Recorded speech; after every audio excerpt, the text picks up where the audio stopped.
And then Kona Panis. Oh yeah, she's got Kona. I think. Well, her hands are cold. Henna's man. You one. heard what she said. Henna's one storyline that we'll talk about here in a second. But Kona's got to find a way to play without the pressure of the contract. You know, she played solid the first few rounds. It seemed like once mistakes started, she couldn't get off the mistake train. You know, she's got that one off her shoulders though. I hope that like. Now that she's kind of like that's like almost worst case scenario, right? First event in the spotlight, you miss the cut. Like that's pretty worst case. So I hope that especially after she was 5 under par going into round 3, then shot an 11 over to be 6 over par. And that's the thing. She's always liable for rounds like that. That's something you just got to work on. You got to be a player who can minimize the damage, who can take. You have to be able to bounce back. You got to take a triple bogey, short memory, and just work from there. But I hopefully like now that this one's off her shoulders and like. It's out there in the air, you know, it happened. It is what it is. Hopefully she can kind of like get back on track because she's talented. Now, I don't think on her best day, I don't know if she's beating some of these top players right now, but I think if they have a bad day and she has a great day, she can get herself in the mix. And if they're both having great days, I agree. A great day for Paige, Kat, Kristen, even Evelina they're tough is to beat. They're tough. You're not, But I mean, she definitely can compete. So, you know, we'll see what happens. I mean, the pressure of big contracts, it's not new to sports. This happens all the time to like all kinds of players from all different sports. Like all of a sudden everybody's looking at you because they know how much money you make. It's right. It's like imagine just showing up to your job and then your salary floating above your head. Like people are going to look at you different when they know what you're worth. Yeah, that's why no one knows what Trevor makes. Exactly. Then you can't look at him and see that 7 figures above his head. That's right. That'd be a funny joke. I make $86,000 an episode of the show, actually. But gosh, I had something on my mind. Oh. Yeah, so right after the round and everything, she actually went on to Instagram. And posted a video saying that like immediately after the round, she actually deleted her Instagram and her Facebook for I think just overnight. Not like deleted the accounts, but off her phone. I wonder if she's now actually was like getting hate. Well, I think it's not. Or maybe she not didn't necessarily. Maybe hate. She didn't even want to see the like encouragement. Like sometimes you play so bad you don't even want to hear the like keep your head up. I think that you gotta weigh out what's hate and what's just like you're a professional athlete, right? So some people, I mean, I've been blocked by players. We all know that. Athlete. No, I'm not a professional athlete, but for saying things just about their play. Like absolutely. I think hatred or like hate in a sports sense is like coming after the character of a person or coming after a player.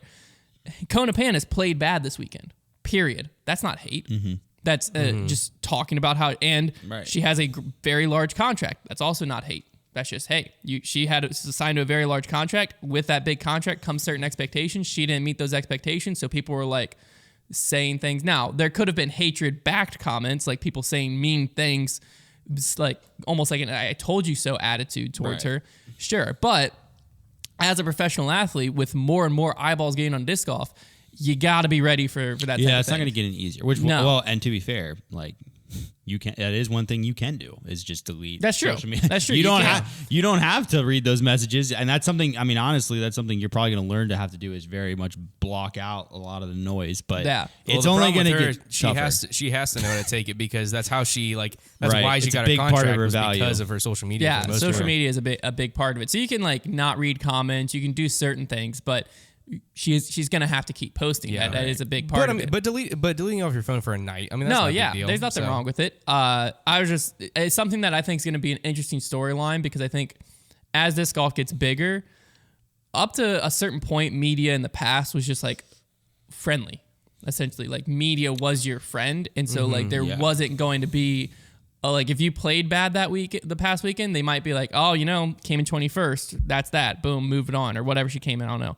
Definitely not 21st, but move on. And like there isn't any criticism that happens beyond that. But as disc golf gets bigger, there's a market for like actually talking about what happened and not worrying about people's feelings and stuff like that. Because if you look at LeBron James, for instance, if every game that he choked away a game in the fourth quarter, he couldn't handle the people, and even when he plays decent, he couldn't handle people talking bad about him. If LeBron James, every time he posts anything on social media. Or Grayson Allen, or pretty much any famous person.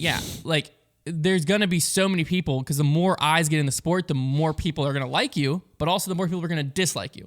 And the more people the people that dislike you are a lot more vocal than the people that like you, because it's a lot easier just to comment and be like, you suck, than be like, oh my gosh, great job, when like you aren't going to go out of your way as often to compliment as you are going to go out of your way as often to let your disapproval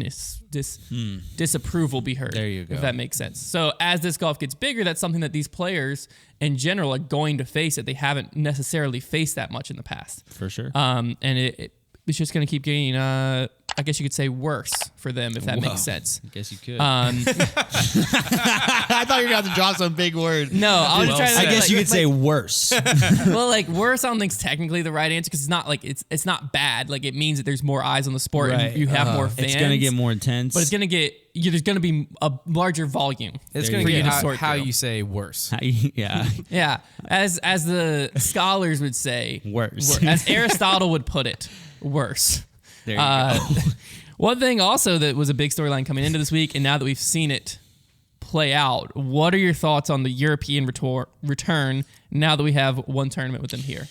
Well, we definitely overreacted. In a way, I mean, I definitely did, but I don't know how much of that was irony and how much of me was serious when I was doing that. But I think where like irony just becomes you. You know what I mean? I don't know. It's all one at this You're point. Ronnie. Ronnie. Thank you.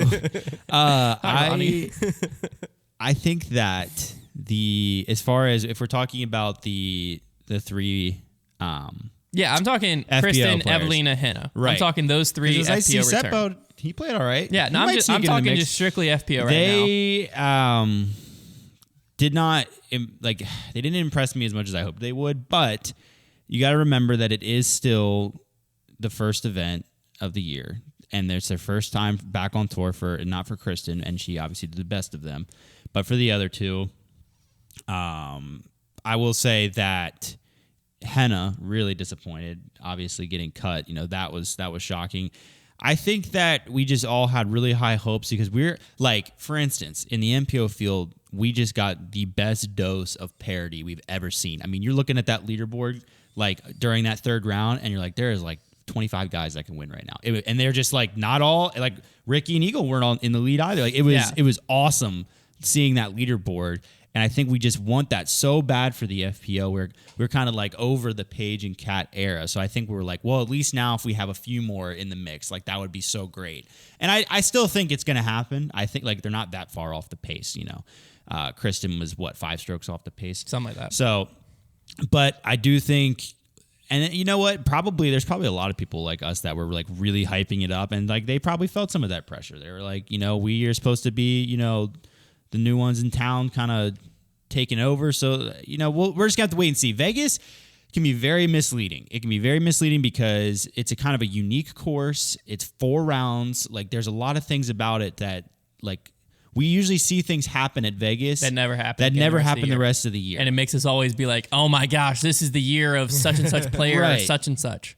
For instance, now I doubt this will be the case, but like what if Gannon just doesn't even finish in the top 3 the rest of the year, stuff like that. So it's tough to say, but I'm gonna just like I'm gonna hold my take a little longer. Yeah. Well, I'm just gonna wait. I think what happened is what I deep down expected to happen, but Just didn't want to believe. I didn't let my mind accept what I knew, if that makes sense. Because Yes. I actually think I said it off air a few times to you and Brody that I was like, Kristen and Evelina, and I think I threw Henna in there too, because I think that in my head they're all still very similarly skilled. I was like, it's like we're getting 3 more Paige and Cats. It's Right. kind of how I knew it, but I deeply wanted it to be like we're getting 3 players better than Paige and Cat. Yeah. To where, Same. which I don't think that's true. I think that it is the case of Kristen. I'm gonna keep Henna in there. I think she just had a bad I weekend. think she did too. Kristen, Henna, and Evelina, I think, are the top of the field with Paige and Cat.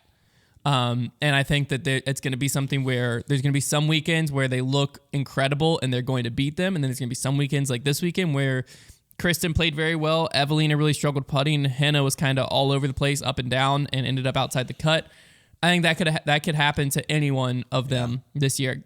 Paige and Kat, I think, are going to be the most consistent of the 5. But I think Kristen is probably going to be the most consistent of the 3 Europeans. And then Evelina and Henna will have their bright moments, but I do think we probably overhyped him a little bit. Yeah, I just want so bad. I think we wanted what we were saying to be true so bad that we tried speaking it into existence, and it didn't exactly work. I just want more parity in the FPO division, and I thought we were gonna like Haley too. She played up there. She played okay, but she just doesn't. She was quite throwing those zones all over the place. Yeah, man. We didn't see a ton of her on the coverage. We saw a decent bit, and I think she just has a little bit too much inconsistency. Yeah. What'll be interesting is the next Pro Tour event is Waco. And Waco, Kona won by a commanding 12 strokes last year. So it'll be an interesting storyline to follow with That's Kona. Even more pressure. Going into Waco. She won it last year.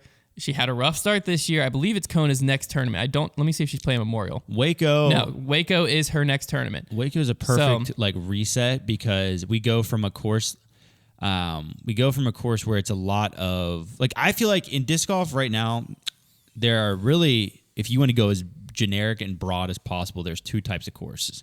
The courses where you don't need really perfect timing off the tee and the courses where you do.